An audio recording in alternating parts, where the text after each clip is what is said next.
Lionel,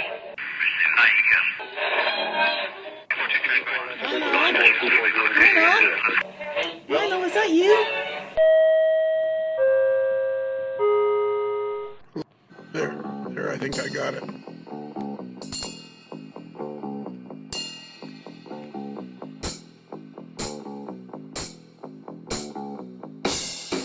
Check. Oh, a big hip check into the corner. Yeah. Oh.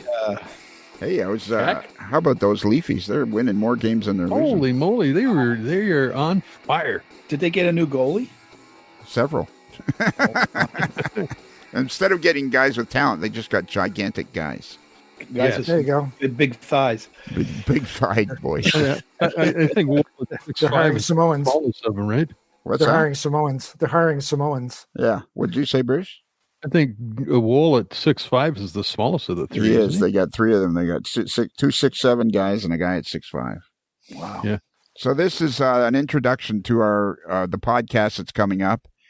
It's with the featured guest is Smokin Joe D'Amato. Joe, when was the last time we talked to you on the podcast?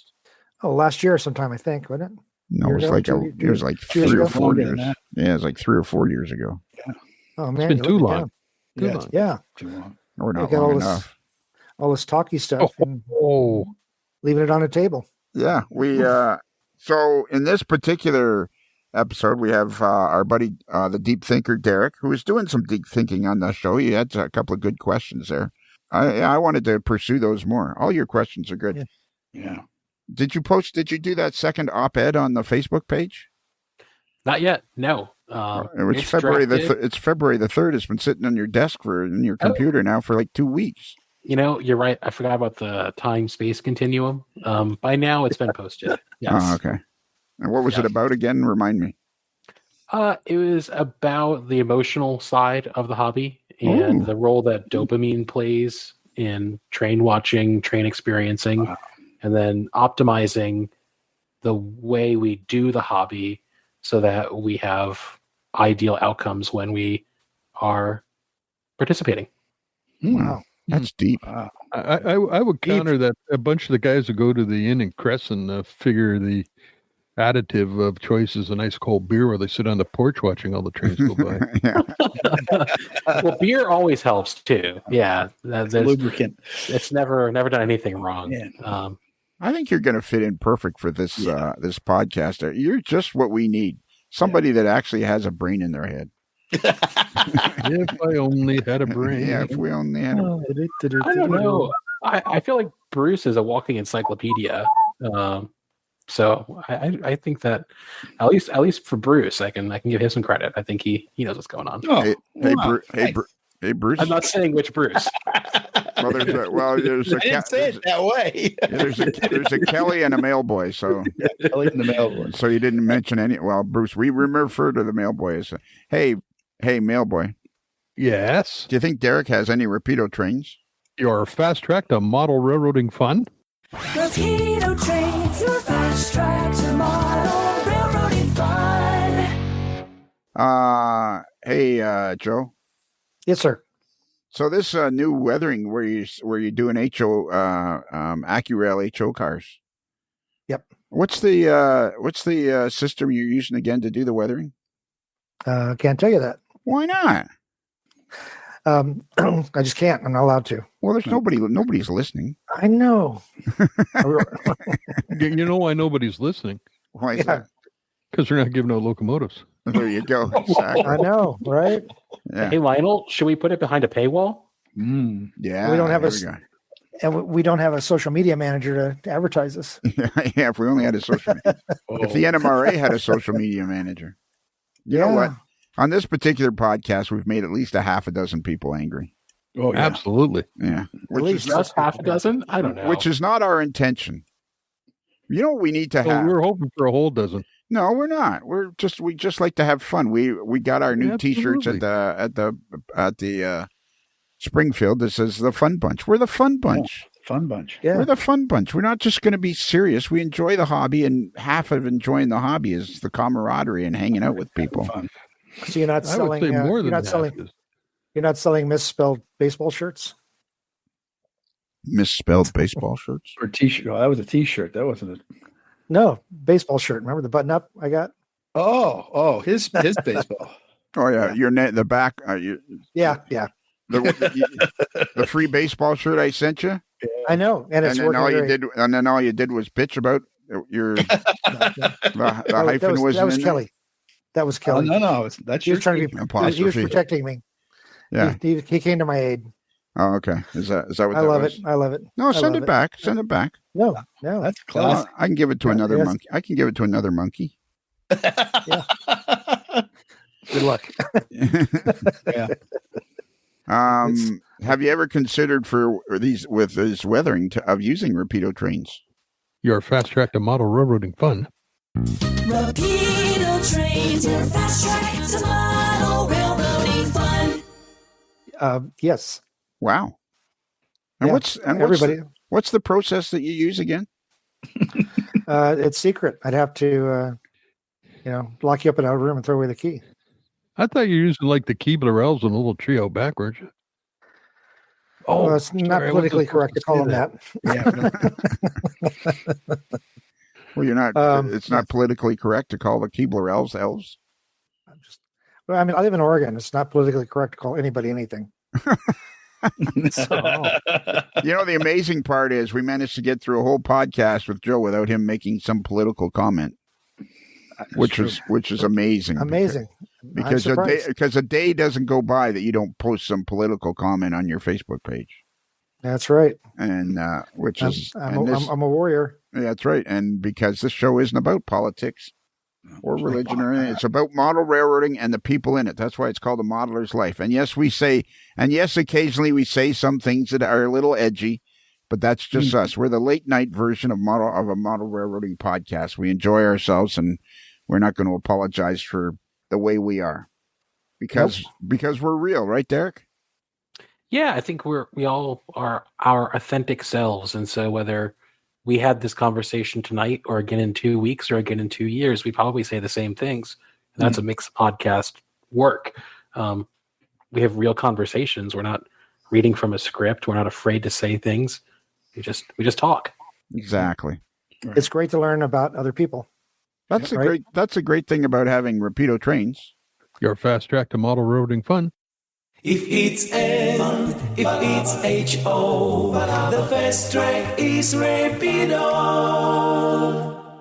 As our sponsor, because not one single solitary time in the 2 or 3 years that we've had them as our sponsor has Jason Schron, the owner of Rapido Trains, ever commented on what he would prefer to have in the show content or the content we produce. He's just glad to be a part of the show, and we're glad to have him as part of the show. Absolutely, we are. Works out perfect. You should be. Good fit. It is a good fit. It is a great fit. All right, that's it. So, okay. So this particular show, Derek, what did you like about this podcast we're about to listen to? It's my first time talking to Joe, and I hope it's not my last time. Yeah, I've enjoyed Derek quite a bit. Yeah, I think Derek, me, and Joe, and we should have a show about the deep side of model railroading, the deep thinking side, and some of the history of the hobby. Yeah, and all that stuff. I think it's fascinating. I think you guys would enjoy that. I think it's fascinating too. I think that's something that we need to keep interested in. Yeah.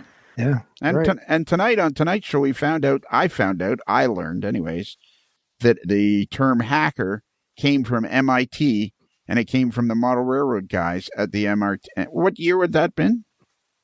In the 1950s, 55, something like that. Yeah, mid 50s. Yeah. And it's documented somehow that there was the model railroad guys?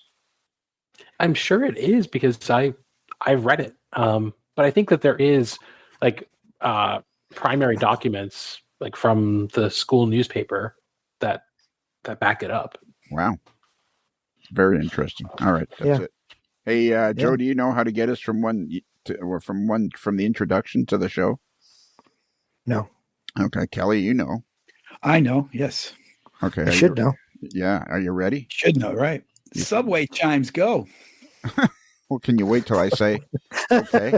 Hey, you got. It gives you the go ahead signal. Yeah, at least some sort of an indication to do it now. All right, mind the gap. Yeah, mind the gap. Exactly. Please stand clear of the doors. Yes, please. All right, go, Kelly. Subway chimes, go. No, don't do No, anything. Don't. Yeah. No. that's Don't not- do no, anything. no. Just No. can you be quiet? No. With 10 kids, I can't be quiet. Oh, boy. Go ahead. Oh, thank you. Hey, Kelly. He says we can go ahead. Oh, wow.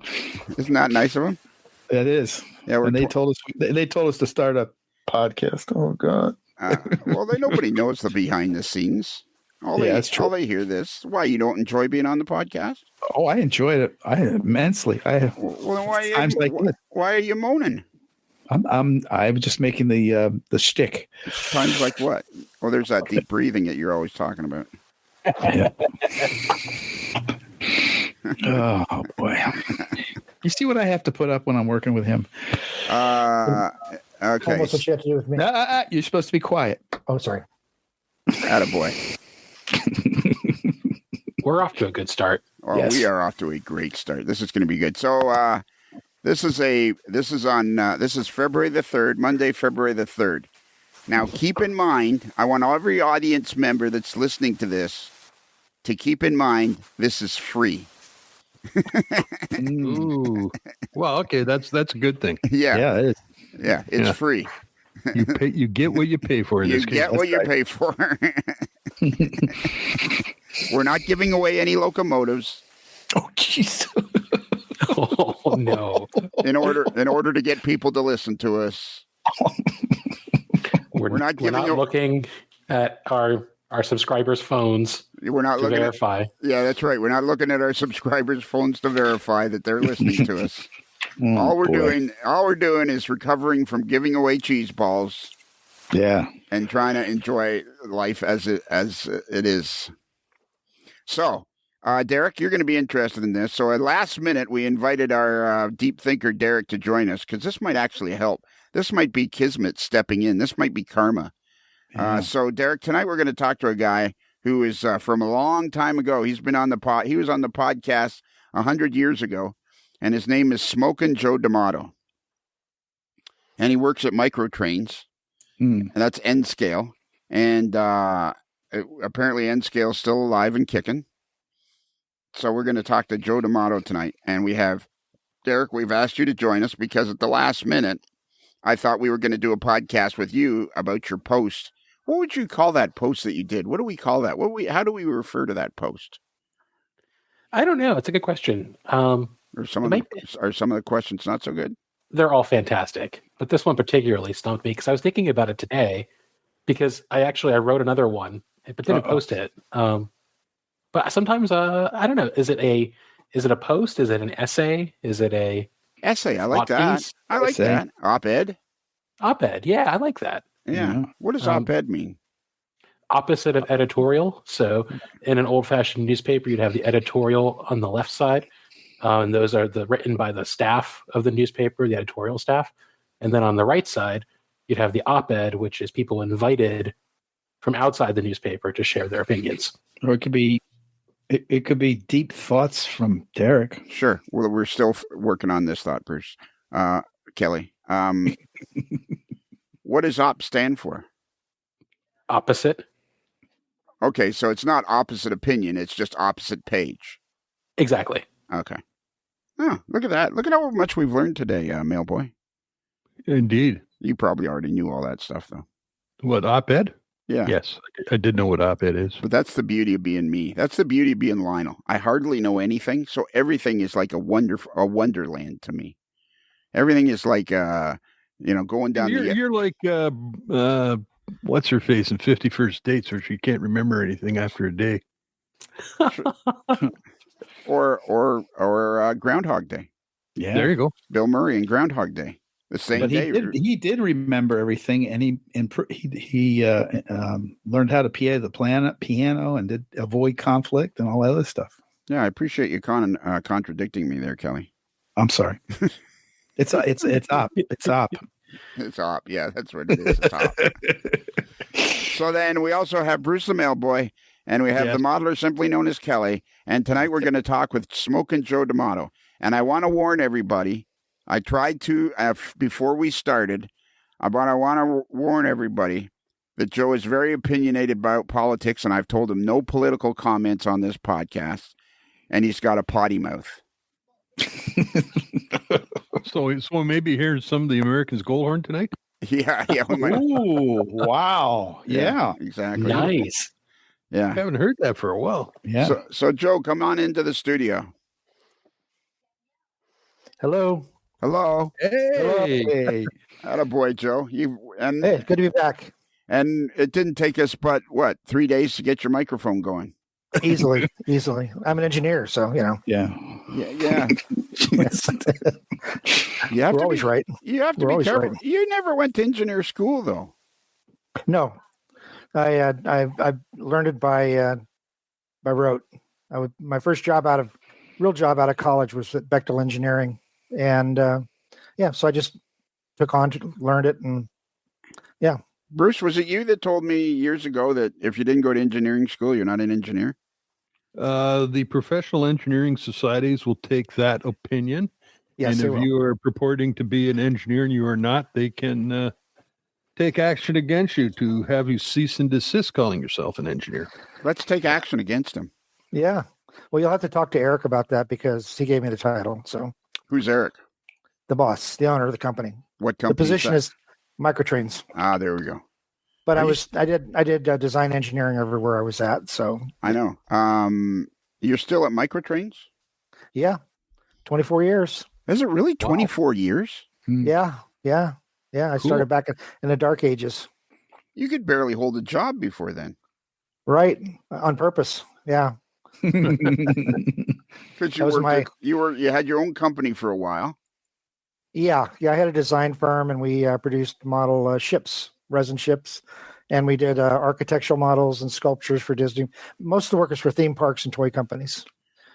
So yeah, did that. But I was also worked at toy companies and engineering firms and all over. I mean, the first 10 years of my work experience was in the Bay Area, in San Francisco Bay Area, and there it was really easy to move around and get new challenges and make more money.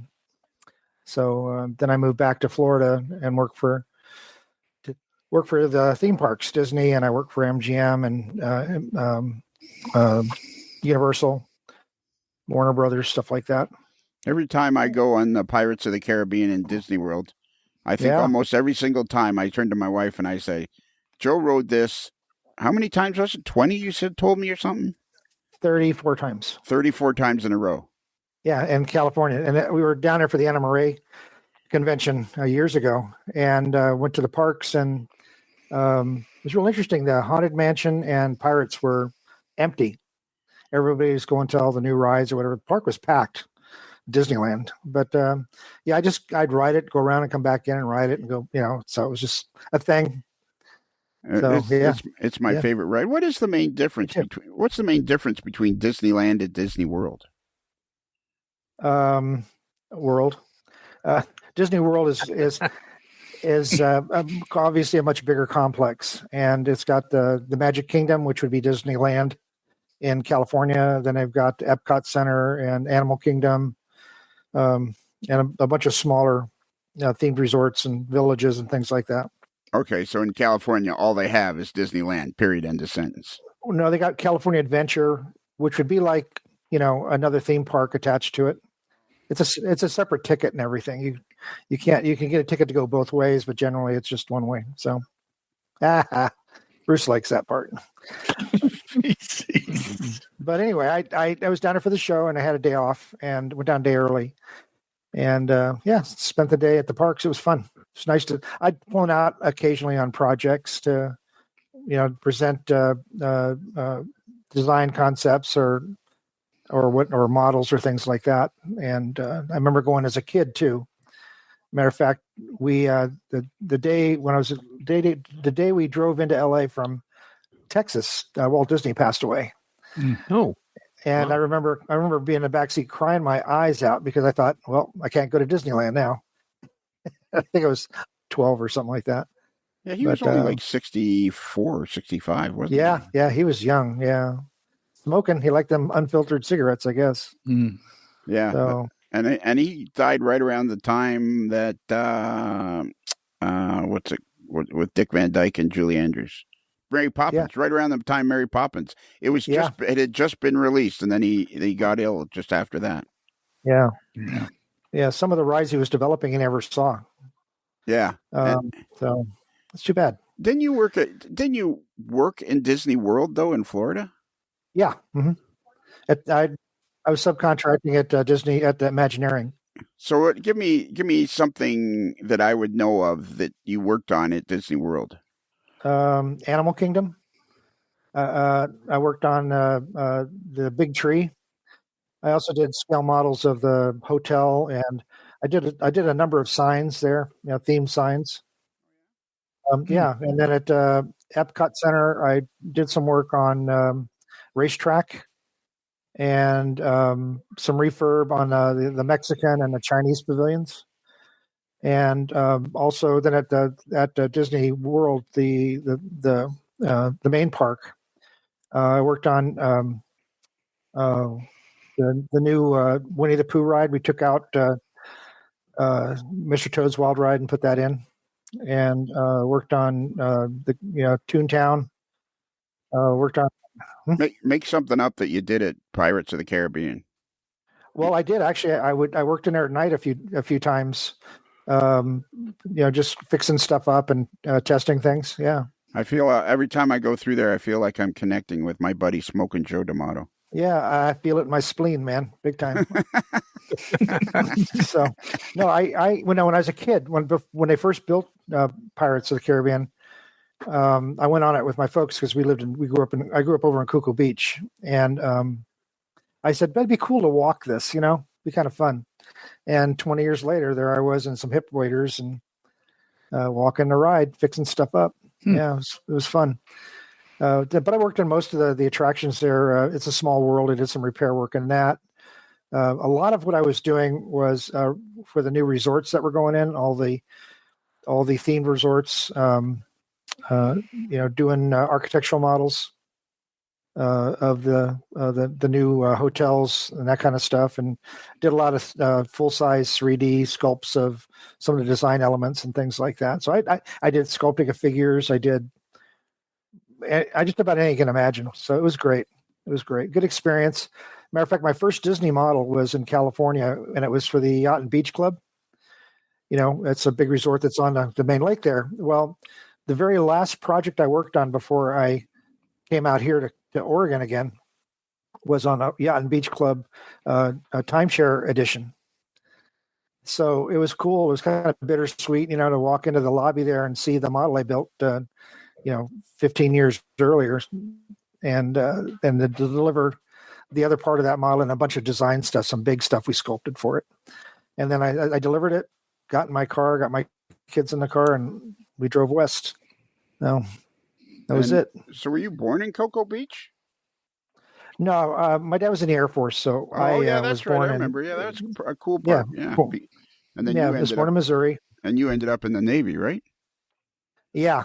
My dad wanted me to join the Air Force, but I said I wanted to join an armed forces. So, I didn't want to. And I didn't think my boot camp should have valet parking like his did. So, yeah, there's a lot of joking back and forth. I still have friends that are veterans from the Air Force, and I always give them grief about how easy it was for them. But it's just good. I mean, I thought about it originally, but then I remember my dad. He was in for 20 years. It took him 20 years to get E5, and just because in the Air Force at the time, even though he was in SAC, moving up in pay grade was real slow. I mean, I did that in 4 years in the Navy, which really upset him. But different time, different. Right. Didn't have to be as smart. Yeah, when you were in Vietnam, you worked in journalism, right? Yeah, I was as a photojournalist, and I deployed around the area on different ships, taking pictures, writing histories, that kind of stuff. And when the evacuation happened, we were out at sea photographing all of that. And then from there, I went to the Philippines for a couple weeks, and then we deployed back to Cambodia. And then I spent a couple weeks up in Cambodia when the Mayaguez got captured. And so I documented all of that, and covered it for the Stars and Stripes and for All Hands, and then just general releases to the. We had the press corps was always around in the area, so I would write press releases for them to use for their newspapers and stuff like that. And did you keep any of this stuff that you like? Any of the photos you took? Do you have any of that stuff now? Just a few things, not very much. Most of it was I would take it and then hand the film off to the PAO, the public affairs officer. I've got some stuff. I got a cruise book with some pictures, and I still have my old helmet. I have my pea coat, a few things like that still fit. My head didn't get any bigger. Everything else did. So my helmet still fits, but my pea coat fits. And at the time it was, I think back, when I was in Florida, I had a model ship company, and we built resin kits of what they call Cold War Navy, 50s, 60s. A lot of it was World War II ships that were converted up and stuff. We made patterns and cast them and sold them. And I kept thinking, man, I wish I had taken pictures of some of this stuff that we're modeling. It'd been nice to have that reference. Oh yeah, no kidding. Do you remember like one particular photograph you took that sticks in your mind as kind of like a highlight of whether it was an unpleasant photo or not? Did you like take one particular? Do you have one photo that sticks in your mind of, man, that's a great picture, that's a great photograph, regardless of whether it was a pleasant or unpleasant activity? Yeah. But it sounds like it was an unpleasant activity.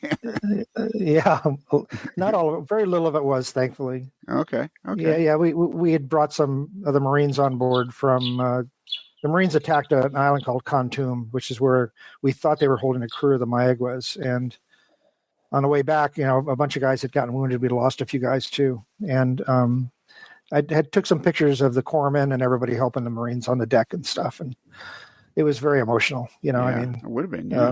Yeah. So, This is going to kind of go all over the place because I'm looking at your Facebook page now. Uh-oh. Did you go to a model railroad thing in Mexico City back in 2017? No. Oh, it says good. It says Expo Santa Fe, Mexico City, Mexico. Was that somebody else's photo? Oh, I see. It's somebody else's photo. Yeah. I have a number of guys that are in Mexico that I'm friends with. That it's amazing the modeling that goes on down there. Well, that's what I was going to ask you. Like, do you have any indication of what kind of modeling is going on in Mexico? Yeah, it's there's it's I don't know how many clubs there are. I know we export Microtrain's product to a few hobby shops there. A lot of the stuff. I mean, there's a big club in Mexico City, and the other one is there's a fellow called named Joe Carmen, who's a engineer on the FPC. I'm not one of those railroads on the Baja line, and he's got a really nice setup in his home, and I follow him pretty tight. He does some good stuff. There's some neat modeling. It's hard to get information. It's sort of the Wild West. If you want to model it, it's hard to get a lot of complete information. Obviously, it just hasn't been documented. Well, SP was down there, of course, and they have a couple of books out that I've got of it showing Veracruz and stuff like that, but not much. So it's interesting. Yeah, good modeling. Well, yeah. So, like over your 24 years of being at Microtrains, like, do you get where else do you guys send stuff? Send stuff to Mexico, obviously, probably to Australia, Canada. Like, New Zealand, okay. Europe, Japan, India, Africa, South Africa, I think is where we've got a site down there. Everywhere. I mean, there's all over Europe. I mean, there's several shops in France and England, of course, and Germany, Switzerland, Italy, that I know of. Spain, I think so. And Microtrains only makes North American-based stuff. Well, yeah, prototypes, yes, but we do Canadian. which is a different country, of course, right? And Mexican things, but they're based on American prototypes. Correct. We don't. You're right. Yeah, But and yet you ship it all over the world. There are a lot of American enthusiasts overseas. Some of the most energetic ones are from Australia and New Zealand. Matter of fact, I just got a really nice email from a guy down there who's kind of asking me to consider a prototype for the next car we've got coming up. And he provided maybe 30, 40 photographs of the car. He sent me some drawings, sent me articles. I mean, it was guys, some guys step up. And even in Europe, I mean, and especially in England, there are a lot of American modelers in England. Peter Burchard's is one of them. Obviously, he's not quite a representative, I guess, but he's. Oh, you mean Peter Borchardt? They don't all have ducks. Peter Borchardt, yeah. Yeah. Oh, you say Burchard's like they don't all have. You said it with a French lilt. Burchard's. Yeah. French lisp. French lisp. Yeah, Pierre Burchard. My lisp. Yeah, Pierre Burchard. Pierre. But they're pretty energetic. That's what's nice, and they're always, it's a lot of modelers in America. They're used to the product and used to whatever, used to the fact they can walk into a hobby shop anywhere and get everything, and you get customers from overseas who are just so grateful to get anything. I mean, they're very, very grateful. And yeah, I mean, at one time, probably about 10 years ago, I was thinking I had talked to the owners during a meeting about possibly doing N-scale Australian prototypes. There's a wide open market, still is. I mean, up until just a few years ago, there really weren't too many Australian prototypes as far as locomotives go. Most of the stuff was resin cast on Atlas GP9 chassis or modified steamers, that kind of stuff. And a lot of you're just a friggin' fountain of information. Yeah, Kelly. Shut up. Yes, Lionel. What's it like working with this guy? Like, has he got that much information? Like, it sounds. See, I couldn't work with him because it'd be too much information coming out. Yeah, I think he's very, very knowledgeable, very creative. I mean, and it's fun watching him when he gets distracted by shiny objects, which is every day. Oh, every day. Yeah, every day. It's usually something that's happening at work. Some fire has to be put out, and he comes in and saves the day. Because what's your official job at Microtrains, Joe? I'm the design engineer. So that's a title that they've got there, and it started out pretty simple. It was the design engineers at Microtrains. There were several of them there when I got there, or I just left. I'm sorry, and they primarily built what we call a matrix, which is a file on a car. And it has all the different schemes on a certain body style and how many they were built for each railroad and what modifications there are. And it's pretty extensive. I mean, they're almost like a pamphlet, kind of like a softbound book on everything. And I did that for a while, and then also you took care of the couplers, the coupler conversions, dealt with the customers quite a bit. And eventually, it got to the point where, I'm, being a model maker at heart, obviously, I convinced them to let me start doing loads, resin casting loads. And because they were going to do what was it? It was a log car. They were going to spend, $50,000 to build plastic logs like KD did. And I'm like, well, I can cast them in resin for, $500, and they can all be different and that kind of stuff. And so that was the start of it. And then, so I saw that, and then one of my real interests is taking a certain technology and seeing if I can adapt it to something else. Okay, give me an example. Well, like, when I went in to get my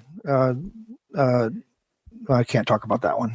Sure you can. I'm sorry. No. It's like the laser.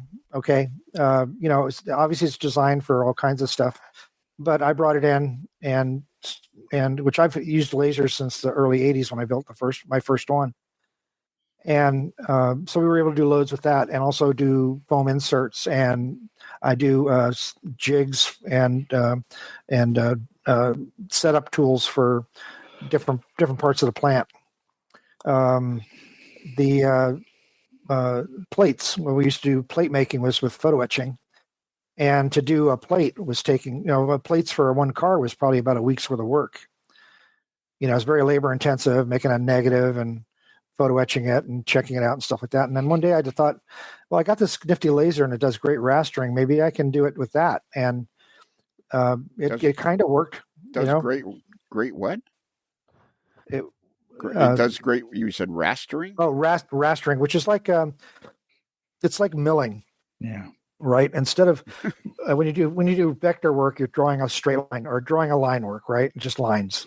Vectoring is like if I have a square and I want to make that square hollow, the machine goes back and forth and removes material to.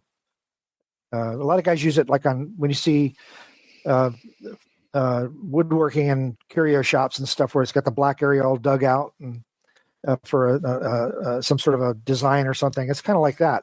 And I thought, well, if I put this emulsion on it and raster it, maybe we can photo etch that and get rid of doing just the negative. And then one thing led to another, and we were able to find a piece of equipment that does it. Actually, makes plates. So now we could do with that machine, we can do that laser. We can do. Something would take us a week to do, we could do it in half an hour, 45 minutes. And when did this start? Like how many years ago was that? I would say about 8 years ago. Mm. And so what, you just kind of self-taught yourself? Yeah. Uh-huh. Yeah. So, well, I just build on an idea or a technology. Okay. I have a question for you. Sure.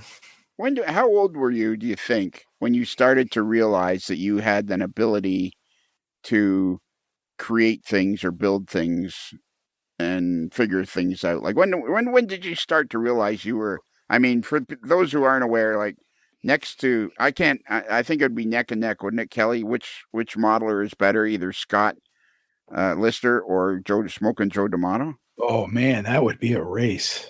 That'd be tough. It's a tough call, eh? Yeah. That's. We have two different interests as well. I guess. You're not. It's not your turn to talk right now. Just hang on. Yeah, I think they're neck and neck. They both bring to the table some real skills. Right. So, Joe, when do you remember an age or a time when kind of the light bulb went off in your head and you went, I can create stuff. I can build stuff and create stuff. Yeah. Well, my dad bought me my first model when I was 6. And I used to take them and, take 3 or 4 and blend them together to make something, and I didn't know what I was doing. I was just a kid, right? But it wasn't until I was in California when we were stationed there when I was a kid. I was in 6th grade, and I was really into. For some reason, I was into geology, and I had one of those geology kits, and I started trying to figure out I see polished stones and figure out how to do that. But then I wanted to make little cases for them, and I didn't know anything about materials. So I was taking card stock. My dad would bring home IBM punch cards. Remember those? Oh, yeah. Okay. Yeah. He was in SAC and he ran computers for them, but he would bring home, 70 pounds of this stuff. Wow. and so I thought, wow, and he was using it to start the fires in the fireplace. So I started taking them, bending around and saying, well, I can do this and I can do that. That was kind of cool. And then that Christmas I got a G.I. Joe. And I loved it. My dad was in SAC, like I said, and he was involved with the Minuteman system, but we were getting ready to go back to Florida to work in the Apollo program. So let's tell everybody what SAC is. Strategic Air Command in the Air Force. Okay. He would deploy up to all those silos up in Nebraska and Omaha, Nebraska, same thing. Missouri, up in the Midwest, and he worked on all of that stuff. But anyway, we're Catholic. We couldn't eat meat on Fridays. My dad would bring home Kentucky Fried Chicken. And I Dream of Jeannie was on, and I thought, I got a G.I. Joe. I've got inspiration, of course. And here's this bucket. And just so happened, if you cut the top of the bucket out and put the G.I. Joe in it, you had a capsule. and I started using the IBM punch cards because of the perforations in them. I'd make the control panels out of that, and rest of cardboard to make the seat and the back of it and stuff like that. And I had a little small survival flashlight that came out of one of my dad's little kits that he had. And I used that. And I would put that, I had to cut a hole in it so I could shine light up and open the door. And the only problem was, of course, they were stained with chicken grease. And about once a week, my mom would go through my room and throw away my capsule because it was reeking. And my dad was like, he took pity on me. And so for my birthday, he went to the base hobby shop and bought the G.I. Joe with the mercury capsule, the suit, right? Astronaut suit. Sweet. And then went to the Kentucky Fried Chicken and came home and put the bucket down, and he called me in and he handed me a stack of buckets that were clean, brand new ones. There you go. Oh, wow. Cool. So, what a dad. Yeah, he had his moments. And so I would build capsules like that. And my friend across the street, we'd moved with, a lot of times in the Air Force, you got 3 or 4 guys that kind of transfer with each other, different bases. And they'd kind of travel around the country with us a few times. So we were really big into G.I. Joe and that kind of stuff. And so, I built stuff for him, and then we built tanks. And I was a wizard with the cardstock. So that was probably the first time. And then any real engineering was like with my mom. She was like 5'1", and she drove Cadillacs. It was a source of pride for her, but she could barely reach the pedals. So I came up with, I got some wood, and she had bought a new Coupe de Ville, a blue one. Powder blue Coupe de Ville, because she was a Dolphin fan, and I cut this wood up and taped it to the pedals so she could reach them more comfortably. And she test drove it driving down to Miami from Orlando, and seemed to work okay. So you can then get after that I just you can get the vintage 1966 G.I. Joe space capsule for $480. Right. Wow. Yeah. I'll just grow one now. I'll print one. I have technology on my side. Yeah. Jeez. Yeah. It was cool. Kentucky Fried Chicken buckets are cheaper. Yeah. So that was kind of. You kind of lost me there. On Fridays, you weren't allowed to eat meat, so your dad brought home chicken. Yeah, you could eat chicken or fish. Oh, okay. You just couldn't eat beef or pork. Right. But my dad was, he was a Catholic in name only. Sure, yeah. And my mom was had the whip. But so every now and then when I had during the summers and stuff, I'd go ride my bike across the highway to the base. We were on base housing, and he was right across the road there. And I'd ride onto the base and go have lunch with him. This is when I'm 10 years old or 11 years old. And, and he would, always be sneaking a hot dog, or don't tell your mother. I made a lot of money on that deal. Okay, $5 or back then 50 cents, right? Because 50 cents could buy me a model at the base hobby shop. So here's a vintage G.I. Joe 1964 official space capsule in amazing condition, mint in the box, $500. Isn't that crazy? Wow. Well, and at that time too. Where's your G.I. Joe space capsule? Oh God, who knows? In a landfill somewhere in Wichita Falls, Texas, I think. But at that time, they came out with the Mattel vacuum form machine. Remember that? Oh, yeah. Yeah. I got one of those for Christmas, and I think that was the thing, that the seed that pushed me over. Now that I could make this stuff, it was like, wow, I'm making car bodies, because they have the forms and stuff. And then my dad was like, well, why don't you, he gave me some wood and say, here, carve this up and make this and that. And I remember making a few things for him, and I had that vacuum form machine up until 12 years ago. I carried it with me. I've lost everything in my life, but I had that damn machine with me wherever I went. The vacuum form was a toy invented by Eddie Goldfarb and released by Mattel in 1960s, with the trademark filed on October 2nd, 1962, based on the industrial process of vacuum forming. A rectangular piece of plastic was clamped in a holder and heated over a metal plate. When the plastic was soft, the holder would swung over the other side over a mold of the object to be formed. Yeah. Wow. This is really. And then you hit that pump to suck the air out and suck it down. Well, you'd pull a lever down the side. It was a man. Yeah. But if irony is that just a couple of weeks ago, I bought one of those dental vacuum form machines off Amazon, like $100, and it's about the same size platen, the paste for the plastic, but it's got the heater on top, and it's got a vacuum pump in it. And I'm actually using it at work. I've got it at work. I've been making shrouding for pieces and stuff like that. Using it, I use all this stuff at work. So yeah, so that's been kind of with me. I mean, as far as trains go, it wasn't until I was a junior in high school when I got my first train. But I was more interested in women than trains. Yeah, we're not going there, Joe. But trains, let's put it this way: I was more successful with the trains than the women. So in high school, you're interested in women? Yeah. When you were a young teenager, like 13, 14, wow, that's kind of... Yeah. We'll drop that. So the Mattel's vacuum form toy is well made, and many are still in use today, both as a toy and small size part production in conjunction with other hobbies such as RC aircraft cowlings and other parts. Yeah, when I was down in the Bay Area, I was in a model club down there, and everybody was doing vacuum form canopies for their airplanes and that kind of stuff, and conversions for tanks and stuff. And so I had a steady flow of people come over to my house on Saturdays to whip up some parts and stuff. My wife was never all that happy about it, but they brought snacks with them, so it was okay. No, we had our moments.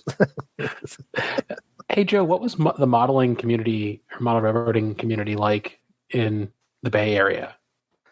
Oh, enormous. Yeah. I got there, 73, 74, 74, I transferred out to Ventura at the Naval Land Warfare base. And but I'd come to the Bay Area quite a bit to visit family, cousins and stuff. And it was active. There were hobby shops were nuts. When I finally got out of college, I went to school up in Santa Rosa, then I went to Sac State, and then started working in the Bay Area. And there were some huge hobby shops: San Antonio Hobbies, D&J, the Train Depot, which is still there, Kit and Caboodle. There was maybe a dozen hobby shops there. And on Saturdays, when I was single, a bunch of us would meet up at a Frisch's, Big Boy restaurant, have some breakfast, and we'd go circumnavigate the Bay. And we go all the way up to San Francisco. There were 3 or 4 good hobby shops there. There was 2 in San Rafael across the Golden Gate Bridge. We cut across to Napa, come back down into Berkeley and El Cerrito, and then down to Fremont and San Lorenzo or San Leandro, and then back down into San Jose, then up into Palo Alto where we were all working. Wow. And that would be a Saturday. We started Saturday at 8:00. We'd meet for breakfast. 9:00 we were on the road, and we usually got home around 8:00 at night. And we carpooled. That's fascinating. I think one of the most underrepresented or most untold stories, at least for my generation of model railroading, it's just the historic connection between model railroading and technologists, thinking about model railroading and the MIT Model Railroad Club. Yeah. Oh, yeah. The term hacker was invented by the MIT Model Railroad Club, right? Right. Yeah. And so I don't know that. I think we should talk about that more. Yeah. Well, it's like origins. Here's the other thing is, whenever I hear somebody talk about, the hobby's dying, I remind them that, what we're not feeling the full effect on the hobby yet is the technology. We've had DCC for a long time, and now Bluetooth and dead rail, and AI, all of this stuff. It takes time for it to catch on with the younger people. I mean, they move through their lives, and they're dating or they're married and had kids, and when they get into their 40s or so, they've got a little more free time. And if they're technocrats, kind of like me, where I love the technology and what the technology can do to make things simpler, easier, more prototypical, then they start coming in. And I see that at shows quite a bit, 40, 50-year-old guys and women too, that come in and they're just amazed at the technology. And so they embrace the hobby because of the technology. That's what's bringing a lot of these people in. It's not because they love an Atlas caboose or something. It's because, it's because all of this real innovation that's just, we're on the cusp of the innovation, technical innovation for model railroading. There was we had a guy that He worked in Silicon Valley. He was some sort of, I can't remember, engineer, but a real egghead kind of guy. And what he was able to do was set up a cam, and they had an op session. This is probably 15, 16 years ago. He had an op session at his house, and we all watched it on our computers. And back then he was talking about being able to control it via computer from a distance. And now you can do that, right? Yes.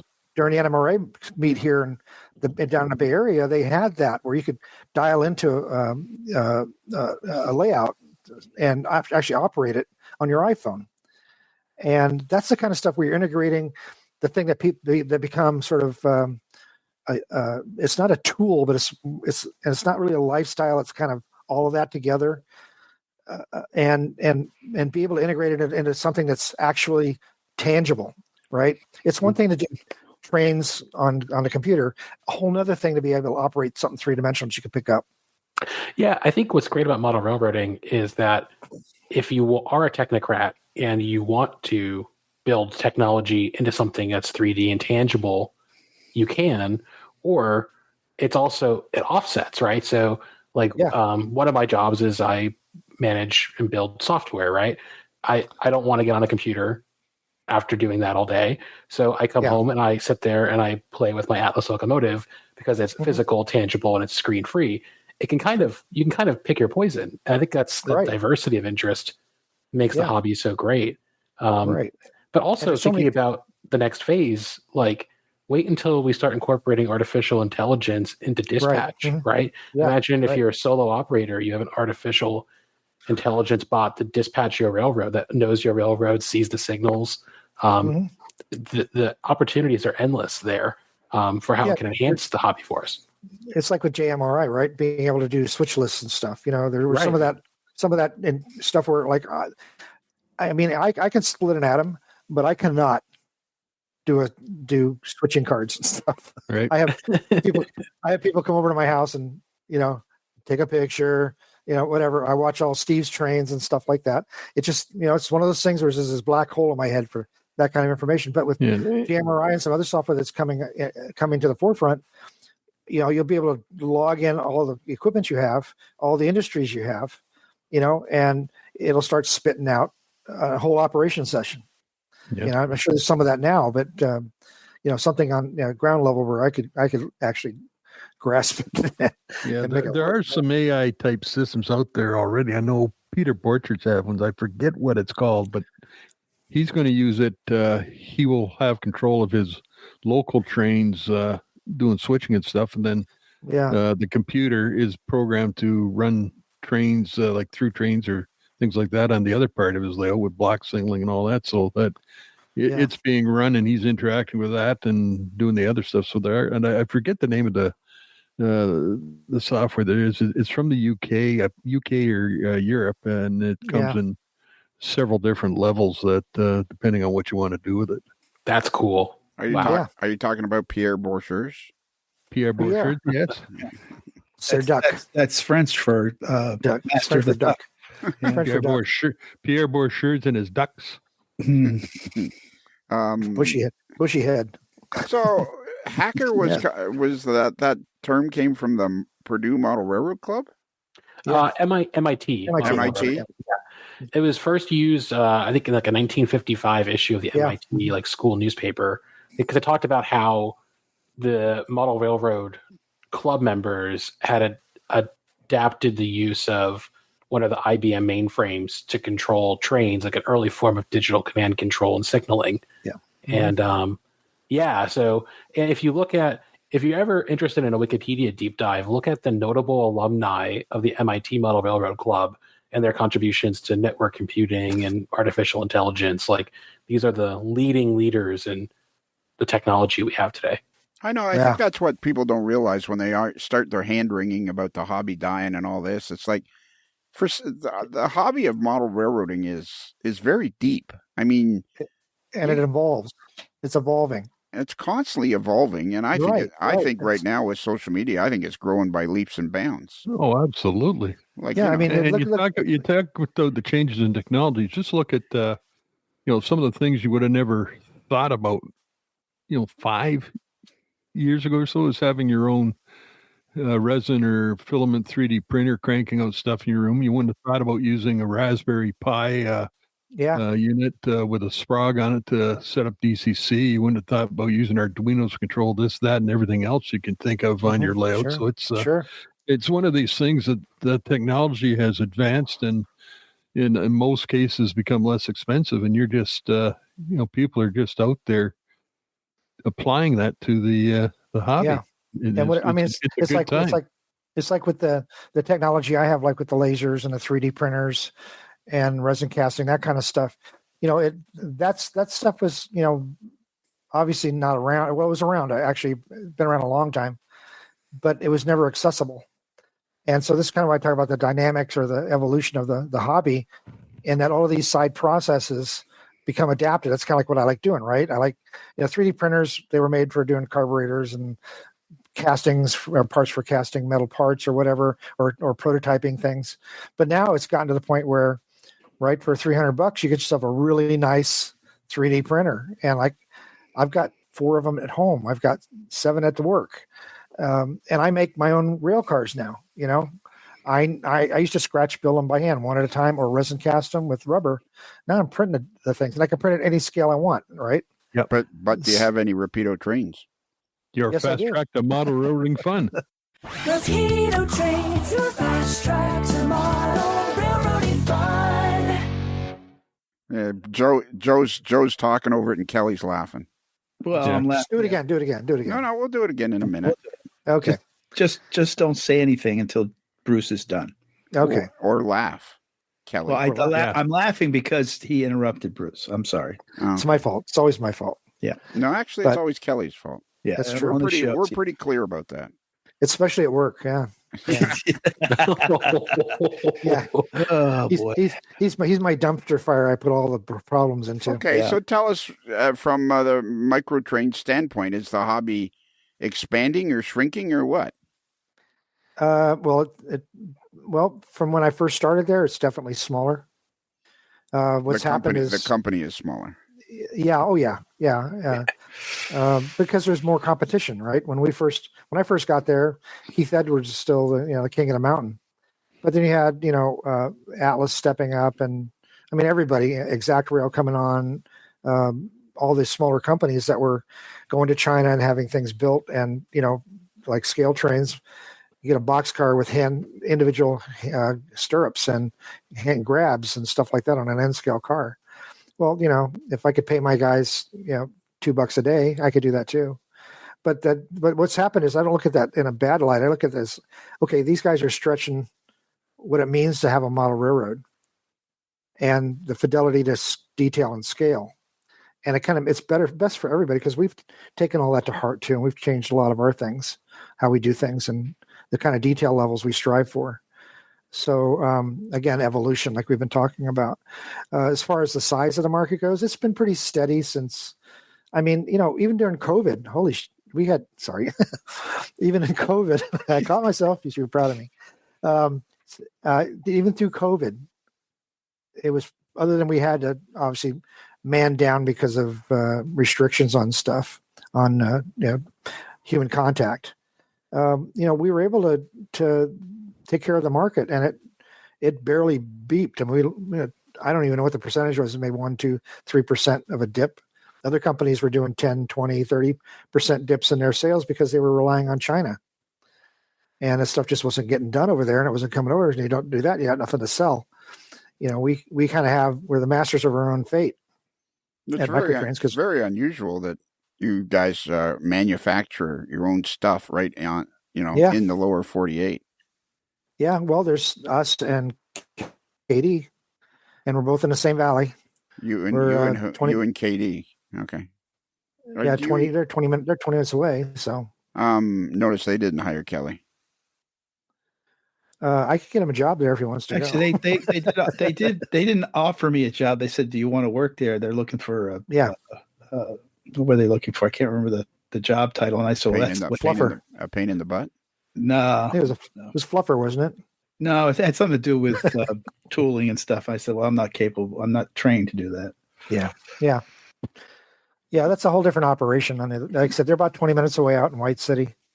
And how did how did Microtrains end up in Oregon, right near Medford, Oregon? I think you're in Talent, aren't you? Yeah, we're just south of it. How old just are you next. now? How old are you now? Me? Yeah. Girl never tells. Well, I'll be 70 in July. Oh, okay. All right. So you were in Vietnam at the end of the war, then? Yeah. Last 3 years of it. Okay. 2 years of it. Yeah. All right. Isn't it time you retire? Thankfully. Yeah. It's something I've thought a lot about lately. Yeah. Okay. But I like what I do. Yeah, there's no point retiring if you're enjoying it. Yeah. And as long as Kelly's there, I've got a reason to get up in the morning. There you go. That's where and so does he, because I bring donuts to work. So that's right. Oh, there you go. Fridays. Oh, Fridays. Every Friday I bring donuts for everybody. Wow. Look at you. wow. Look at him bringing donuts. Do you bring donuts, Derek, to your work? Once in a blue moon. I think I brought donuts back the week between Christmas and New Year's. I volunteered to be one of the people to be in the office, and so I stopped at Krispy Kreme on my way into the office. Ooh. So do you work from home, Derek, or do you work in an office? So our headquarters is about 45 minutes away in Tuscaloosa, Alabama. Right. And so I go out there 1 day a week, maybe two, and then I work from an office in Birmingham the rest of the time. Okay. Tuscaloosa. Roll Tide. Roll Good Tide. barbecue there. Good barbecue there. Yeah, very good barbecue. Yeah. How do you know? How do I know? Yeah. I live in Florida. Well, okay. That's Alabama. Well, when I was a kid, when we lived in Cocoa Beach when I was a kid, my mom's idea of a vacation was to pile everybody into the car and we drive up to Alabama, Louisiana, Georgia, whatever, and cut inland and look for little shacks on the side of the road to eat. She was really into Southern cooking.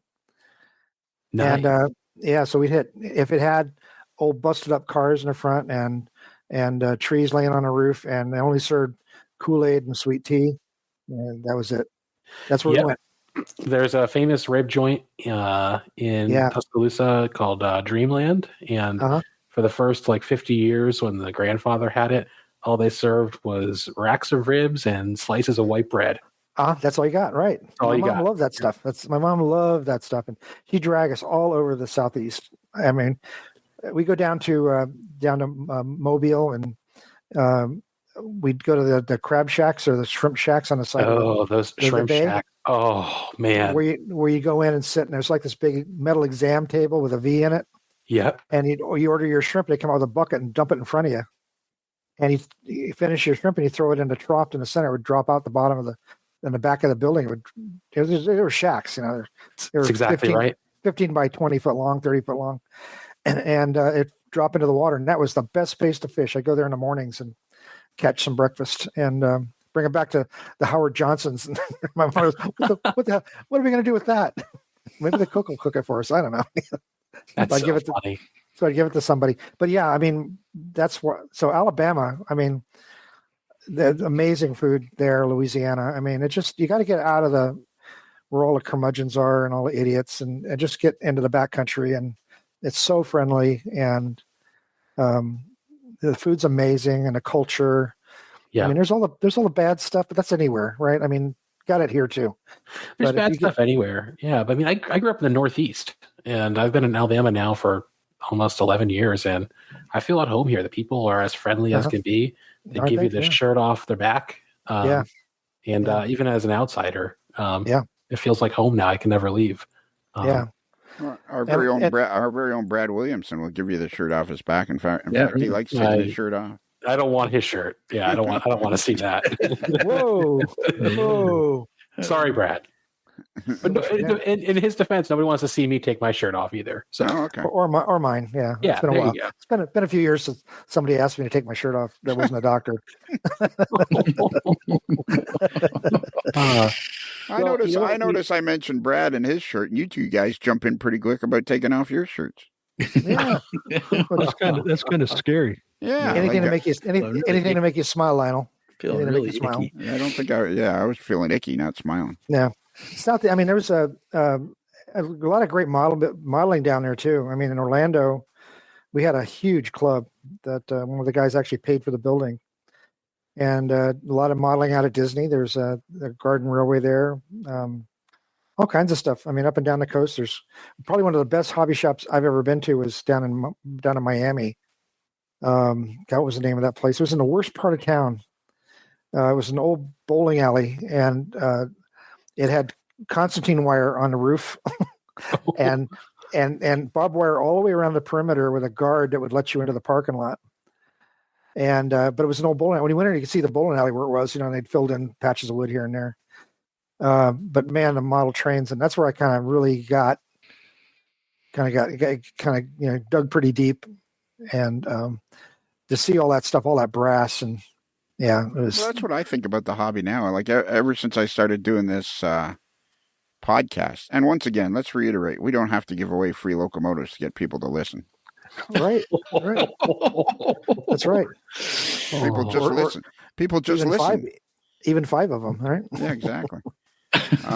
People just listen. Now, yeah. Granted, we do give away free cheese balls, so that is whether you want them or not. Whether you want them or not. They're great for fishing around here, by the way. Last weekend, trout love them. Last weekend, Kelly kept giving cheese balls to people that didn't want them. Little old ladies would come by and they'd be like, "Here, have a cheese ball," and they'd be, "No, thank you," and he'd be like shoving it in their ear or something. Well, he puts them in. He goes around and puts them in their pockets. Oh no. So okay, what's one of your go-to things nowadays for getting your model railroad fix? I mean, okay, you work at Microtrains and you design cars and you build cars all day, but aside from that, I know that you're an avid model railroader. Aside from working at Microtrains, where do you go to get your model railroading fix these days? Well, I used to belong to the local railroad club, and that Bruce is El Presidente of, or soon to be, or was vice president. Okay, vice president. He takes care of all the vice there. But I left, and there were a few other guys that left as well, and we kind of have a loose cadre of they're good modelers, and we go around each other's house alternating weekends and stuff. And we have ops, and like this last weekend, I had a couple guys over. One of the guys that works at Microtrains and a guy, ex-vet, ex-Marine, came over, and we rewired my layout, got it working right, fixed all the Pico switches, and that was fun. That was the first time I've had somebody come over and actually work on my stuff. And but we've gone to everybody else's house and helped them build their layouts. So it's nice. It's very comfortable. How many guys are in this group? There's 6 of us. Wow. Yeah. And tell us about your layout. Right now, well, it changes, as Bruce knows. I know. Changes as often as I constantly. Yeah. As often as I change my underwear. Jeez. But right now, it's a 12-foot long by 2-foot wide, tapered towards one end. A switching layout. It's loosely Pacific Electric, LA. And I got some inspiration from some of the books I've got on the area, and one of my real heroes in model railroading is Bob Spouse, and he did a lot of LA modeling back in the 80s and 90s, and some famous stuff. If you go to Model Railroader, he has a bunch of articles on some of these layouts he's built. And he lives up in one of the islands off of Seattle, and we're in constant communication. And it's so nice to have that. The guy, somebody I idolized over all the years since the 80s. I've loved his work, and he was he did PBS's Victory Garden. He was the guy that hosted that. And my second wife loved him, thought he was the hottest thing in the world. And one day we did a show in San Francisco where we had a sweater draped over his shoulders and tied. She went out and got me a sweater.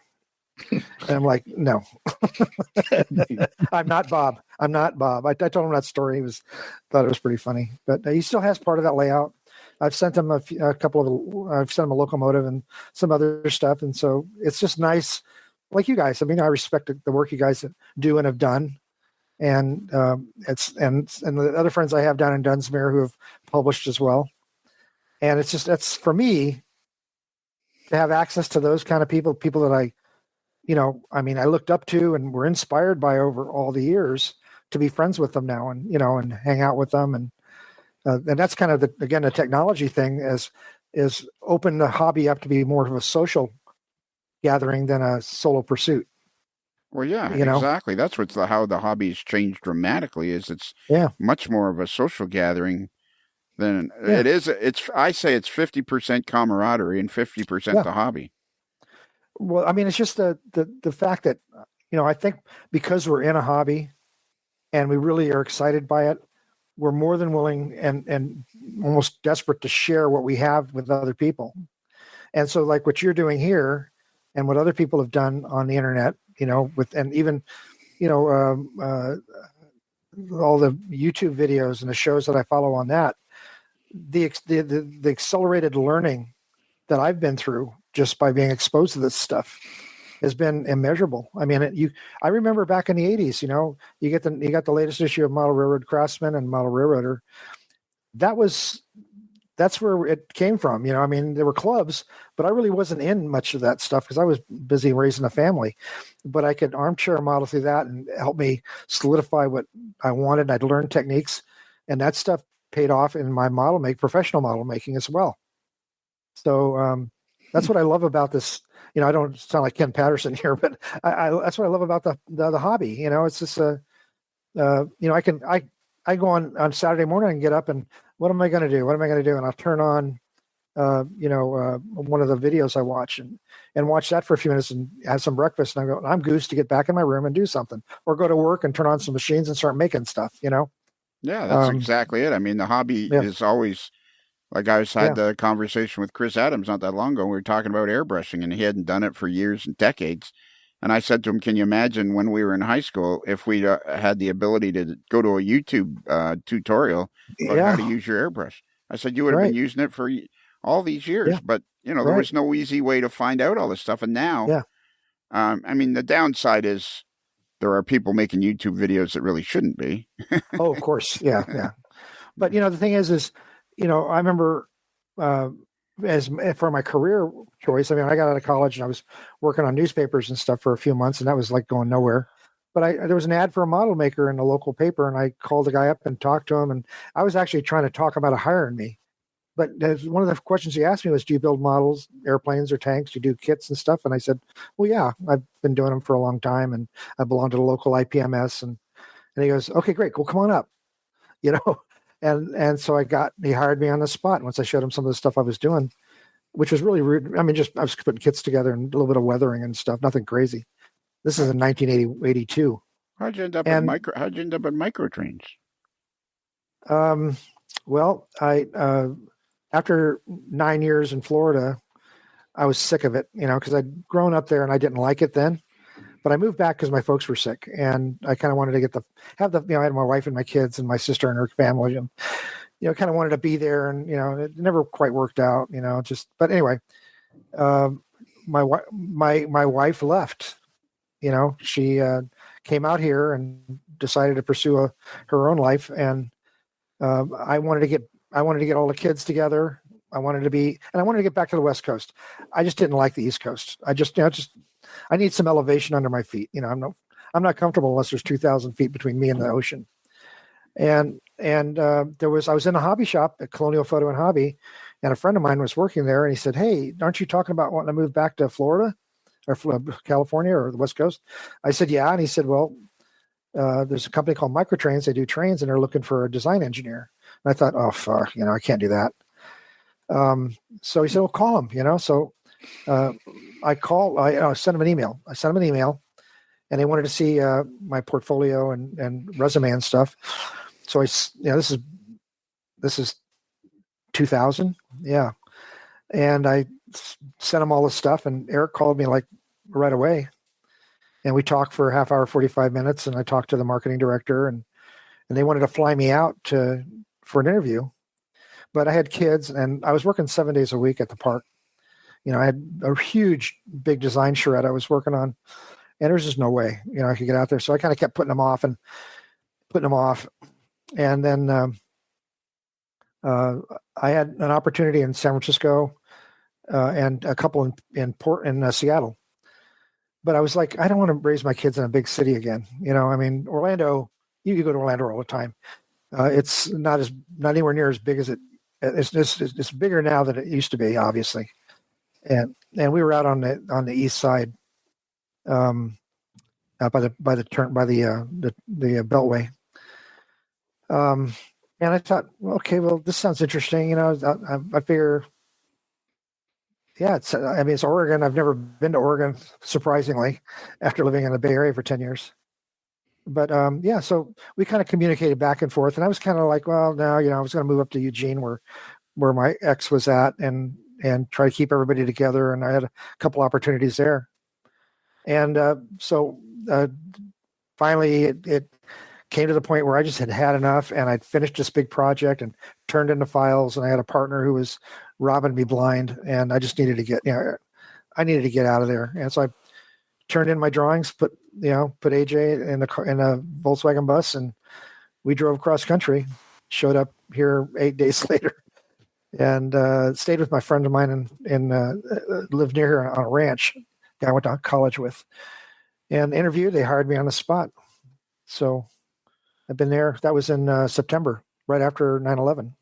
So it obviously worked out because you've been there 24 years. It's your longest gig ever. Yeah, of everything. Yeah, other than just being alive, but yeah. I kind of prided myself on never being anywhere for more than 2-3 years because I wanted to learn stuff, right? I mean, every new employee, every new place I went to, I movie stuff, engineering, architectural, whatever, just every place I went, they had a whole different specialty, different niche in the market. And got to know a lot of people and got to work with a lot of ex-Disney employees they were doing prototypes, wanted me doing prototypes for products they were developing. So that's kind of where I started getting into sculpting and stuff a lot more. So, and you're pretty heavy into 3D printing now, aren't you? Yeah. I love it. It's boy, I'm a lazy modeler, and that's for me. Holy crap. I mean, I wanted to make some palettes the other day. And normally I'd, do like everybody else, cut them out and stick them together and out of card stock or whatever.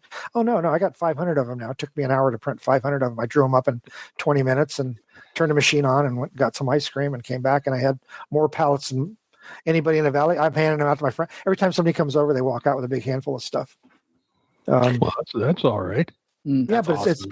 But I'm learning it, right? And I do it at work. If you follow microtrains at all and the loads, I do all of those, and almost all of them now are 3D printed, and I'm able to do stuff with that. I could never ever do resin casting or photo etching or laser cutting, right, without it being a kit. I'm doing icebreakers for N scale for B&O flat cars, and the machines I'm using are so fast. I've got an Anycubic M5s and X's, and they're fast as hell, and they get just amazing fidelity of detail. There's, I'm playing with different right now. I'm starting to play with different types of resin to get different. I've got some stuff that's ABS like now. So now my parts, instead of being so brittle, you can wish them around, and, it's kind of the best of both worlds. They're durable. They can be handled by people. They don't break as easy. So I'm learning a whole lot, and I do it at home all the time. I'm doing my characters. I've been learning to do soft modeling with them as well. Soft modeling? Well, that's what I call it. Hard modeling for me is angular stuff, buildings, vehicles, equipment. That's hard modeling for me. Soft modeling, when I was at Disney, that was sculpting. That's where you're taking clay, you're either subtractive or additive.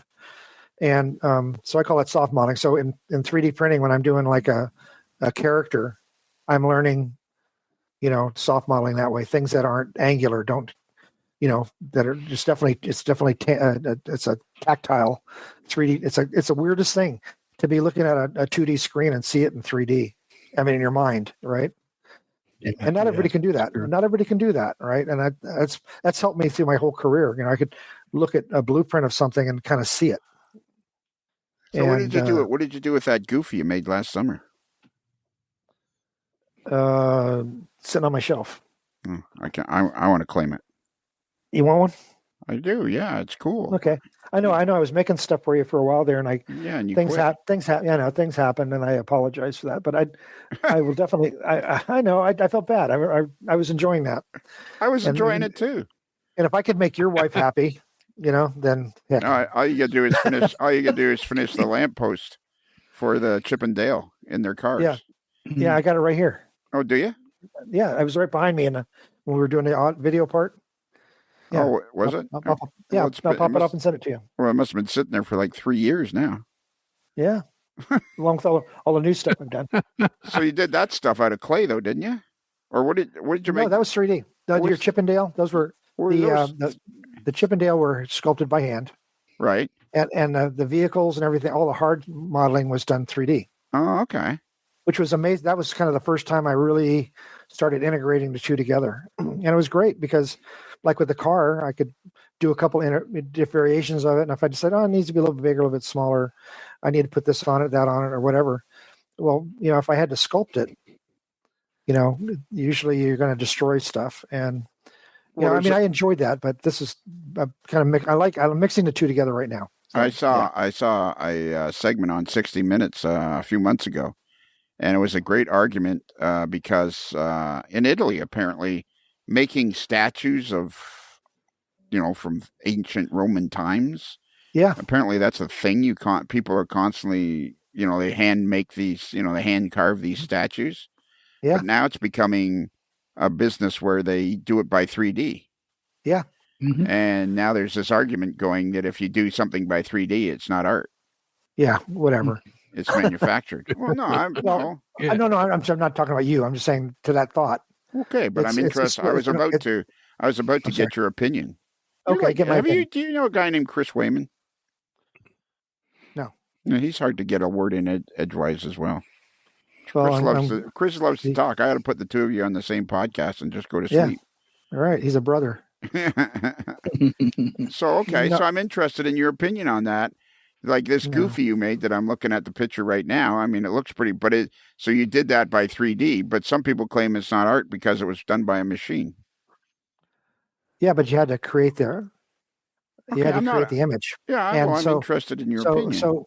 What's just about any sort of medium could be considered an art form. People do things with toilet paper rolls.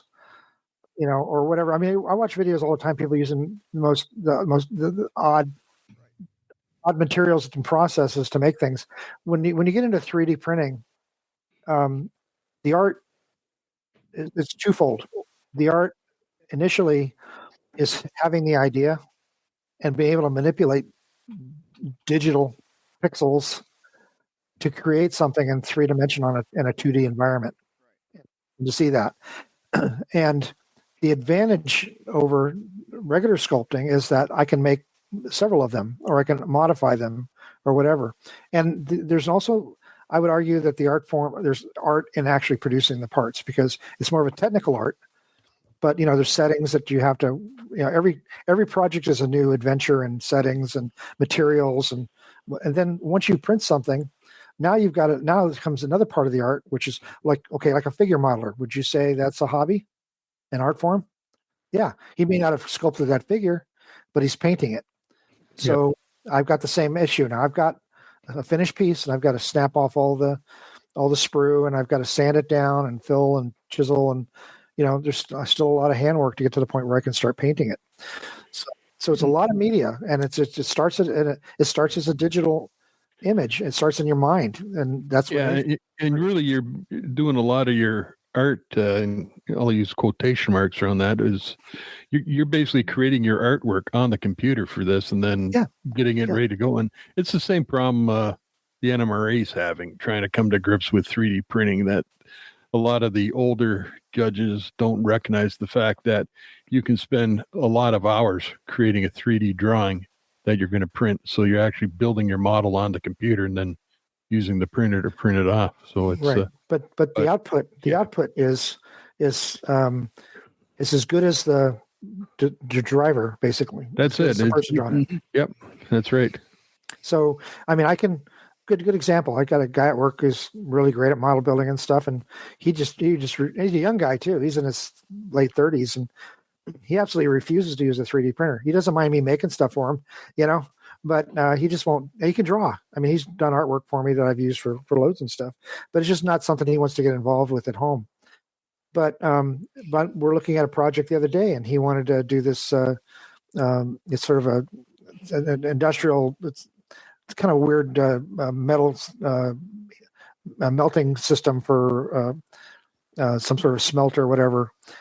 And he showed me some pictures of it, and he'd done it by hand, and it was great, right? But he said, I'd really like, can you do this? Can you draw this up in 3D? Well, sure. And what I was able to add to it was I was able to take it to, 9 generations beyond what he had in a fraction of the time. So, if when you talk about artwork and in model railroading, it's all about building an empire, right?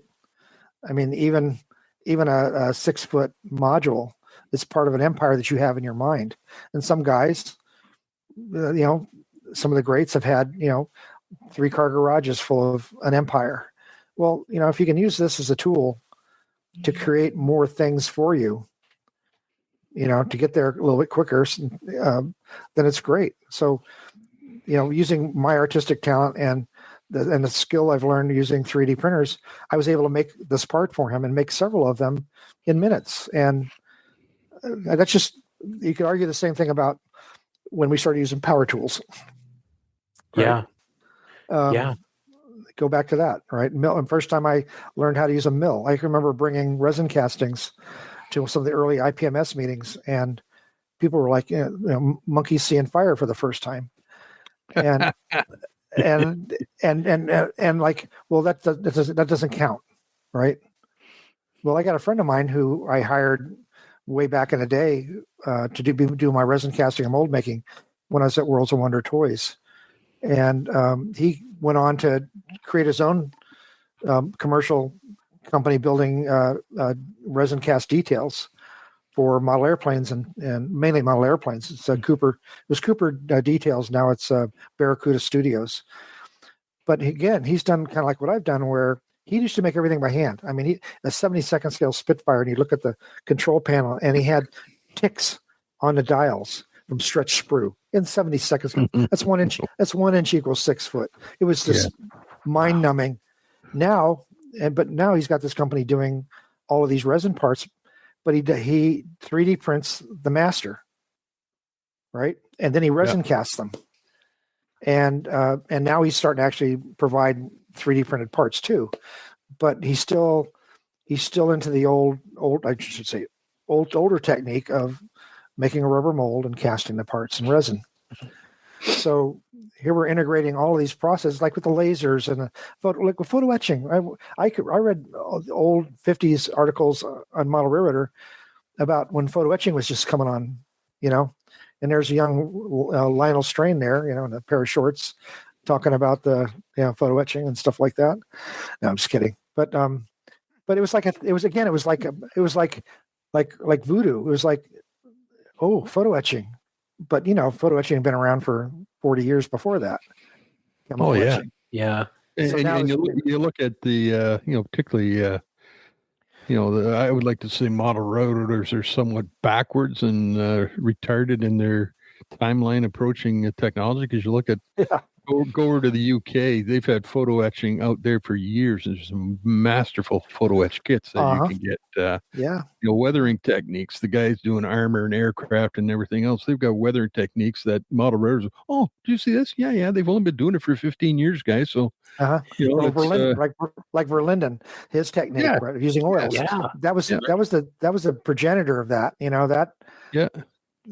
And the problem is a lot of model railroaders are going to a multi-hobby shop. They got trains, planes, whatever, cars, and they just go to the model railroad section, ignore everything else. Whereas over in this section, boys, there's all sorts of neat stuff you can use on your trains. And they have the blinders on that. Oh no, those are tank and plane guys. I can't do any of that. Well, now Floquil doesn't make it. Now they're panning around. Yeah, Floquil doesn't make it anymore. I don't want to use it. But now they kind of discovered the fact that a lot of these scale modelers have been using these products for years, may know something. And that's where the internet, I mean, again, another technology that's been integrated into model railroading. I mean, it's a tutorial masterclass, and that's where you start seeing, like in model railroading, there's the Rust Bucket forum. It's on. They got their own website, but they're also on Facebook, and they're the good fellows of weathering when it comes to model railroading. But all of their stuff, you can see that the bits and pieces that came from Verlinden and people like that who began as theater arts modelers, where you over accentuate shadows and highlights and things like that. And that's sort of the mentality that went into. I met him back in the 80s, and talked to him for hours at an IPMS show, and and it was obvious that we had the same sort of interest, but his focus was on the again, I think artwork, the expression of wear and hyper-realism, versus what everybody else was doing is maybe a dry brush here and there, right? Yeah. Well, but I kind of see you guys at Microtrains pushing that forward with the weathered cars that you're putting out, which can compete with anything on the Rust Bucket page in terms of realism, and the stuff you guys are achieving is leading the industry right now in terms of the realism that you get on these cars. Yeah, I'm looking at this. I'm looking at these CNW the 2-bay hoppers, covered hoppers. Yeah, I mean, the weathering on these things is spectacular, and that's all digital. Again, back to the computer, right? So how is it painted digitally? That's the part I can't tell you. I'm sorry. It's just Bruce did it for I did it for a while, and then they got me out of there quickly. Yeah. Well, he told us all about it. No, I didn't. Yeah, I'm sure he did. That's okay. He did. But it's a process. It was a 4-part series, and he told us every single step. Well, let's put it this way. I started. We were in a meeting one time, and we were talking, and Vicky was mentioning something about we had a lot of extra product to this thing. So I said, well, why don't you let me take some of that out back and I'll weather it by hand with my airbrush, right? And that's where it started. So I was back there doing thousands of freight cars, at split shift with the Pasha airbrush. I bought one in 1969. That's the other thing I've kept with me forever. Okay. I've lost wives. I've lost. Is it a 2-stage or a single? No, it's a Pasha H. Well, what is that? Is that a 2-stage or a single stage? Well, people aren't. Single. I'm sorry. There's no pictures here. Single stage. Okay. Yep. That's all. Real simple. It's like the Binks Wren. That's all I've ever used as a Badger single stage. Yeah. I carried that stuff with me through the Navy and college, marriages, whatever. I still got it. I still use it. I've had to change the tips and stuff, but the basic basic part of the airbrush is still the same from 1969. Wow. And so I would weather them by hand, and they got to be really popular. And then I started doing stuff where I do graffiti, and that was where I'd make masks and spray white where they would go, and I would make decals. I'd draw everything up in Accurail. I would do the graffiti stuff, create it, and print it out on my Alps printer, which I still have and still use to this day. At work, especially, we do decals there, and I'd print out decals and apply them. And then I came up with another. I went down. This is where you sort of find technology, or it finds you. I went down to get something done, and I looked at the media it was on and asked how they did it and what kind of machine they used, and brought that back. And with some research, started doing the early versions of what you're seeing now. And then we're able to. I was down in San Diego at a show, and a guy in a Z-Scale club was a manufacturer's rep for a company that made that kind of equipment, and got some samples, and it's blown up, literally blown up. And about a year ago, I've been trying to get them into HO scale, because I knew it was a whole new bigger market for us. Oh man, this stuff in HO scale people would go ballistic for this stuff. They are. Oof, man. They are. What do you mean they are? We're selling it. We got the shelves. Are you selling HO now? Yeah. All right. Well, okay. When did you tell me? Okay, Kelly. When did you tell me about that? You never asked me. Oh, Yeah, exactly. That's now you're seeing what I have to deal with on a regular basis. You never asked me. You never asked me. You know what I got? You know what? I was listening to a viewer mail today. Oh, and 132. Listening to one. Yeah, I was. Well, I got to edit them, right? So I was listening. Yeah. Okay. It's not just we don't just throw this together. This is No. We don't go out and try to get people to listen to it by giving them free locomotives. We try to put together a quality show. Yeah. Oh man. So that people will listen to it because of the show, not because they can get free stuff. Right. We don't do giveaways here unless it's cheese balls. Right. But anyways. Oh, now you've ruined this story because I had to explain it too much. Never mind. We'll pretend we hadn't heard the first part. No, you've ruined it now. You've ruined my whole day now. So where is Such a it? tease. Okay, I'm on microtrains. Where do I find the HO scale stuff? Grit and grime. Grit and grime? Yeah.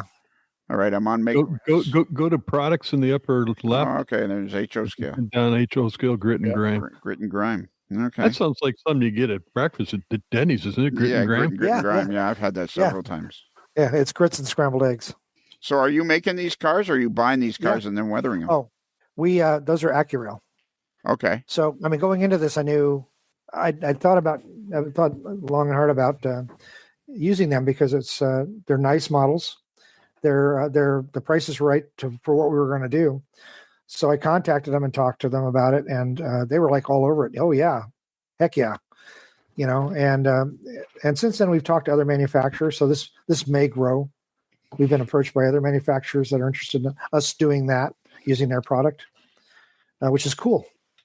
But you should ask for Pedo Trains. Your fast track to model railroading fun. If it's N, if it's HO, the fast track is Rapido. Bruce, we did 2 commercials in the whole show. Yeah, I know, and somebody screwed up the first one. Yeah, and it's all my fault. So we'll do a little intro to do a. We'll get some more in. Yeah, we'll do a little intro. Okay. All those companies are possible. I was going to say I have about 35 boxcars I want to send you. You take custom orders, right? Yeah. Do you really? We had we do special runs. We have forever. An interesting point. Go ahead. Interesting point, Lionel, that Accurail is made in the United States. Yeah. Just like, I know. Right. Yeah. Mike, that's where we wanted to keep it. I've been talking to Tichy trains as well. Again, as kits. These are all kits. These aren't assembled. When you get them, it takes a few minutes to put these together. So can I ask? They're finished there. They come with the grind, but you got to assemble it. Yeah. Yeah, that's all. We paint cool. everything. It's like the old ad from Blue Box. Give me your address. I'll send you some. Who, me? Anybody. All right. You're going to send me some cars? On a show. Yeah. All right. And I'll send Bruce and whoever else wants some. We're getting free. We're getting free stuff, and he's coming to our show. Right. Does it get any better than that? It doesn't get any better. It doesn't get. Do you want to check my phone first to make sure I'm subscribed? Yeah, no. Exactly. First, you have to come over and show your phone and see if you're subscribed. Yeah. Now you have to come over to the only way we can get people to come over to the table is if they come over and show us, and then they have a chance to win locomotives. Whereas over there at the back of the Better Living Center, there's a crowd of people that just showed up because the podcast is popular. And we're handing out cheese balls. No, because we had people there last year and the year before, and we weren't handing out cheese balls. There's been tons of people around the booth all the time. People are at our booth. Well, they want to meet Bruce Wilson. I mean, exactly. Bruce, the moderately agitated mailboy. Yeah. And usually not particularly agitated states. Yeah. And have marginally adequate skills. Yeah. Yes. Exactly. All right, we got to wrap this up. What was man, I know. I'm just getting warmed up. Well, now that you got your microphone working, maybe we could do it again. Yeah. I'd love to. Did you make notes on how you got that accomplished? Yeah. Did you figure out how you got it going? I just moved my mouth in a different direction and seemed to. I don't know. Well, see, this is on a new computer. So my old computer, but I've disconnected that from the internet because it's a bug trap. So I got the new laptop here, and I thought, well, that'd be worst case scenario. I just talk into the laptop. Well, okay, but now pay attention. I am. Okay, go to that little gear wheel in the top right-hand corner and make a screenshot of it, or pay attention to what it says. So how it's hooked up. because somehow you've managed to do it. First, you had to we had to talk Yes, to I you know. like we had to do sign language for about a half an hour. Right. Well, I just need to be doing this more often. Right. Yes. Okay, That's been we'll do it more. it's been a problem. Well, I mean, just your Wednesday, I did that a couple of times, and I really enjoyed that. Yeah, it's a good. That's Wednesday. Wednesday chat's usually a good crowd on there. Yeah. Yeah. So if you're a Patreon member, you go over to. Well, we'll go into all that. All right, that's it. Rapido Trains. Your fast track to model railroading fun. If it's N, if it's H-O, the fast track is Rapido. You know what? We're going to close this up, and the four of us are going to come back and do a little intro so you don't have to do it later. Okay. Okay. So, Kelly, can you give out our email address? Yes, I can give it our email address. You can reach us at modellerslife@gmail.com. That's modeler with one L like Microtrains Limited, not two L's like Rogue Valley. That wasn't bad. Not bad. That works. See, what I've been noticing lately is the word, the one L is getting more and more words. Well, that's because I keep. That's one L like Burlington Northern, ex-Frisco Railroad. Like Burlington Northern Santa Fe. That's two L's when you say railroad. Yeah. Burlington Northern, ex-Frisco Railroad. Where's the second L? In railroad, Burlington. Oh yeah, right. It's the first L. That's right. Yeah, right. There's a criteria for if you're trying to do double L's. That's true. Well, these use Like one. I said, One L like llama, not two L's like llama. Yeah, that's your. That's an old. That's your. One day we'll get Derek to do it. We got to. You know what? Oh, let's have a. And Let's. of course, everybody knows what a 3L llama is, right? Yeah, exactly. It's a fire. You know what that is, Joe? It's a fire in Boston. A big fire in Boston. 3 llama. Boston. 3 llama. Oh, You know what we should. Hey, Derek, how about this for an idea? You want to talk? I'm a little worried. No, you want to talk about the history of model railroading and the back in the good old days. Why don't we get Joe on here and we'll try to do a dedicated show about the past times and where the hobbies come from. That'd be That's fun. a great idea. Yeah. Yeah. So you had nothing to be worried about. No. That reminds me, we should do another Scale Legends again. yeah. We should do. Yeah, there you go. We should do a lot of things. Yeah. Yeah. Should do our laundry. Yeah, we should do our laundry. We should snow blow the driveway. That's the problem with being in the northern studio. Yeah. And they got all excited in Houston because they got 3 inches. Oh no! Shut the city down. It's like 3 inches are going. Really? Yeah. 3 inches? Oh, it's Like, clear. 3 inches here is a clear day. That's it. That's light dusting. You just get your snowblower out, blow your car off, and away you go. So if you didn't catch that email address, if you go to our website, amodellerslife.com, and scroll down just a little bit, you'll see a picture of the moderately agitated mailboy in a particularly agitated state. And if you just click on that, you know why he's particularly agitated? Because he didn't win any free locomotives. Yeah.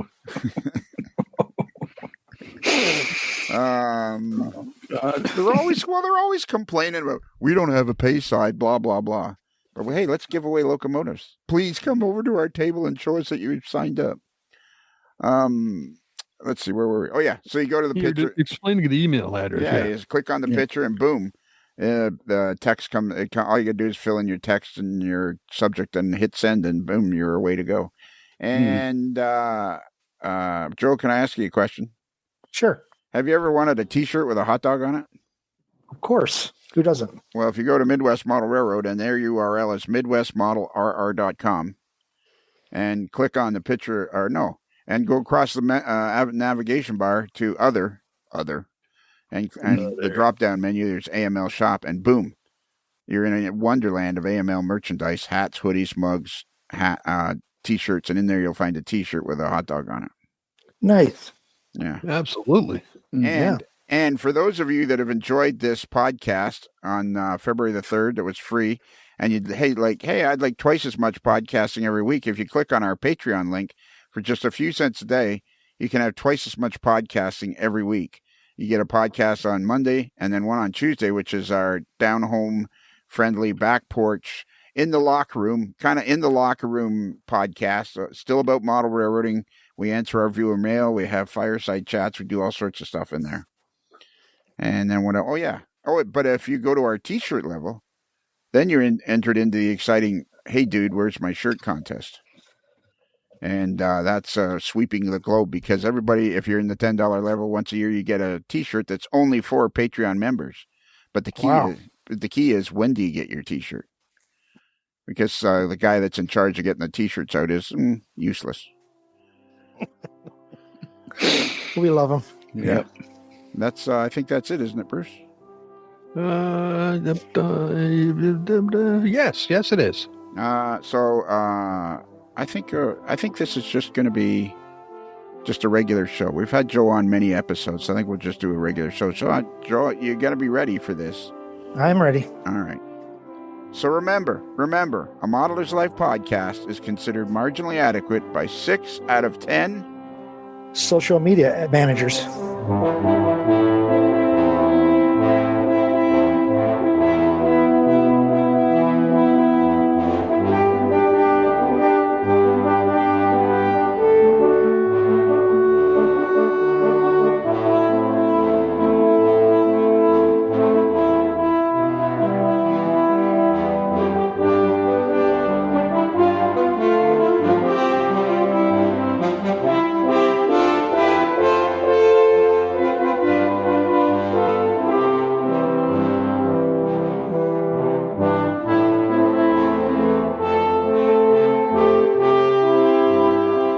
Mr. Strang's wardrobe provided by The Dashing Camper. For all your fashion and tent repair needs, trust The Dashing Camper.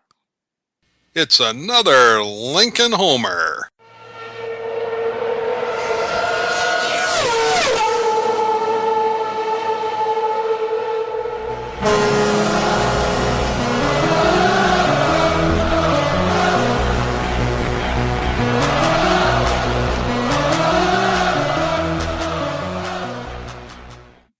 Wow. Social media managers. Whoa.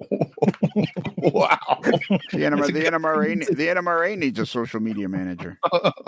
It's a good thing this is coming out after Springfield.